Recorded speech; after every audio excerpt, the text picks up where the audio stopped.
Yes, Code Yaba TV ko twanye tugusuza cyane twamukomeza kuri cyane post zacu kugeza umunsi ku munsi ngiye nitwa Confiance ndaje ngo tubane uyu munsi. Nibyo reka tugaruke gato cyane mu minsi yatambutse ngira ngo mu Rwanda hari events zigiye ziba twavuga ziri ku rwego rwo hejuru hagenda haizo events zigiye ziba ziri ku rwego umuntu atagenda arenze amaso zimwe mu zituma ziba trend zigatuma n'ahantu zigarukaho cyane ngira ngo event cyangwa se igikorwa cyabo bishize cyo kwita izina ntawe utakizi ni igikorwa kimaze kuba mpuzamahanga. Ikaba yari edition cyangwa se byari biri ku nshuro yari iki gikorwa ku nshuro 18 ubwo hitwa amazina abana b'ingagi bavutse muri icyo gihe nyine. Kuri inshuro hari hitabiriye abantu batandukanye mu ba celebrities twavuga harimo Twayisundu umuhanzi w'umunyasenegal ukomeye cyane muri Afrika, umuhanzi bakomeye binjiza mu mugabane wa Afrika barazwi cyane. Gusa twanakubwira ko na kabuhariwe cyangwa se mu legend muri football nyafurika ndetse no ku mugabane w'Uburayi mu myaka yashize ni Didier Drogba wamenyekanye cyane mu ikipe ya Chelsea ndetse ni mu gihugu cya Cote d'Ivoire nk'iwabo muri rusange ni wari mu bari bitabira umuhango by'umwihariko mu bijyanye no kwita izina na Prince Charles cyangwa igikomangoma Charles cy'Ubwongereza akaba ari mu bisi izina umwana w'ingagi akaba mwise ubwuzuzanye ariko we byarabaye ku bijyanye bakoresheje ikoranabuhanga we uyu muhanga w'ukurikiranye kandi yanita izina ari mu gihugu cy'Ubwongereza. Si ibyo gusa mu kiniki mu banyacyubahiro bari bitabira umuhango twavugamo First Lady cyangwa se nyakubahwa madamu wa nyakubahwa Repubulika y'u Rwanda Jeannette Kagame akaba ari mu banyacyubahiro bitabira umuhango. Ibyo nawe tugiye kubitindaho cyane ngira ngo byinshi byagiye bitangazwa ahubwo tugiye kuvuga apart from this also one is bijyanye n'enda twavuze ibyo tugenda tugarukaho cyangwa imyidagaduro muri rusange.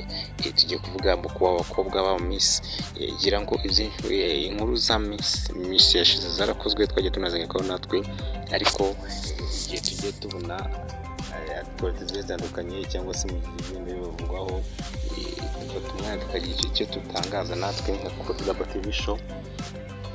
Hari ikintu cyagiye kivugwa cyangwa se ibintu byabereye mu kiniki n'ibibenda bagiye bibazaho nuko wenda bitagiye bitangazwa cyane. Ni itsinda ry'abakobwa akenshi bakunda kugaragara bari kumwe n'abakobwa ba Miss ubwo ndavuga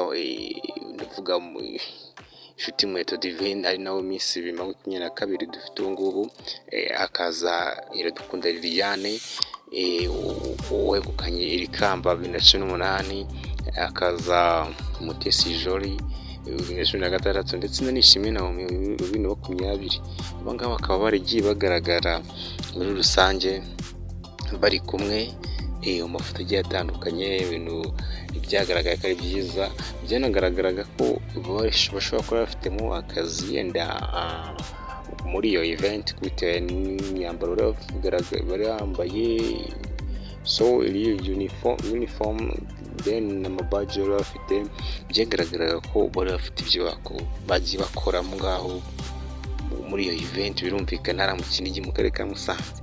Ibyo nabo tubitindaho ariko bimwe mu bintu byagiye byibazwa n'abantu batandukanye ni apart from Iradukunda Elisa nguyu Iradukunda Elisa abaye Miss Rwanda nyine 2017 nawe byagaragaye ko yari ahari ariko mu mafoto ntabwo byigeze igaragara yifotoze n'abangaba tuvuze nyine bagenzi be nk'uko byari bisanzwe tubizi na mbere kiranga no kuri yabo cyangwa se itsinda twavuga ko umuntu utagaragaramo twavuga ko ari ni mwiza Megan ndetse na Miss Bahati Grace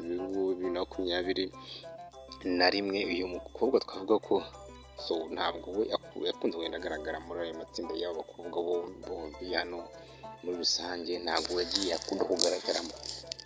Donc nukibaza bati Iradukunda Elisa bimeze bite ko abakobwa kuva mbere bakunze kugenda bavugwa kandi no muri n'iki ahantu hose babaga bari kumwe, kubera iki hariya batagaragaye bari kumwe, benshi akibaza harimo ikibazo, haba harimo ikihe kibazo muri rusange.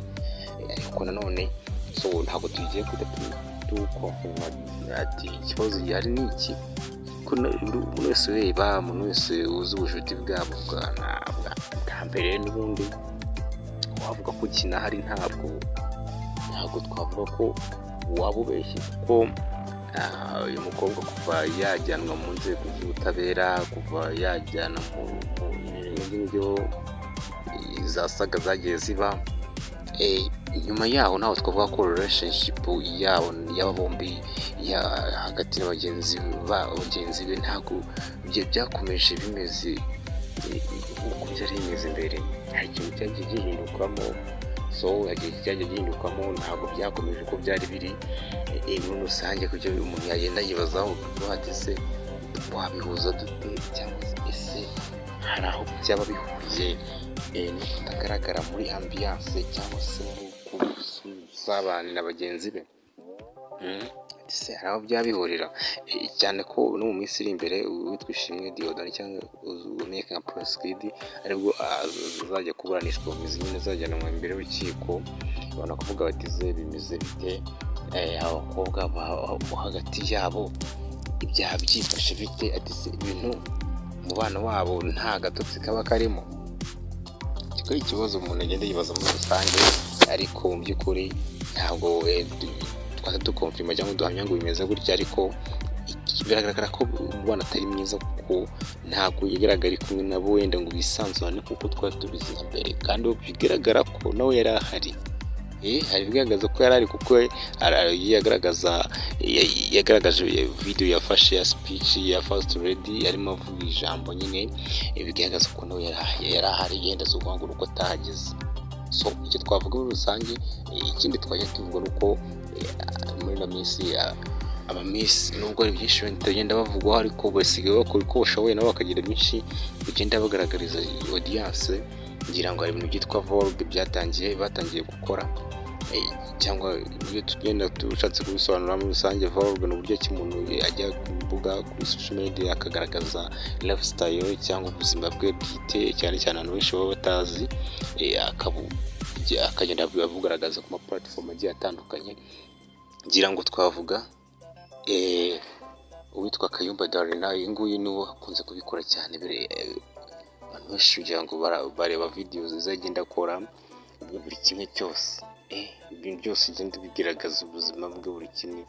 Twavuga ko ibi ngibi byagiye bituma n'abandi bose bisa nkaho bagiye kubyaza umusaruro. Twavuga witwa Nishimwe Naomi, nawe wese igenda bigaragaza.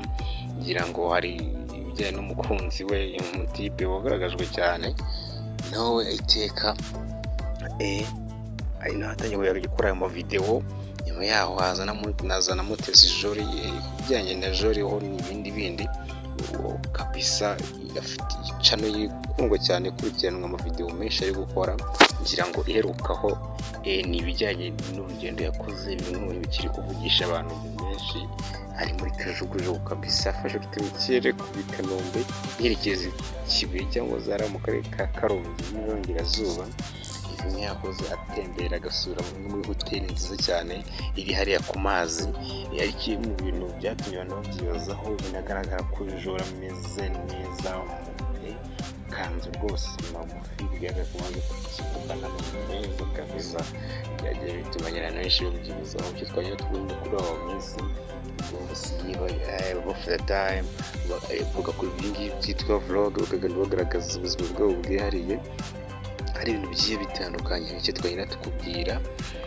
Tuvuga ngo komeza ukurikirane Kode Iraba TV show. Njye nitwa Confiance, tugufitiye byinshi cyane. Amakuru ni menshi cyane, ni menshi. Wenda hari ugiye ducika dufata time twatari kuboneka bitewe n'izindi shughuli zitandukanye, ariko amakuru yarahari. Tugiye kubagezaho amakuru muri tayari, tubagezeho showbiz. Ntabwo mugomba kutubona amakuru, ni gahunda yacu, ni twarabyiyemeje. Tuvuga ngo wowe tutarakora subscribe uri gucikwa na byinshi kabisa, kuko amakuru tukugezaho amakuru agezweho kandi yizewe. Twavuga ngo stay touch.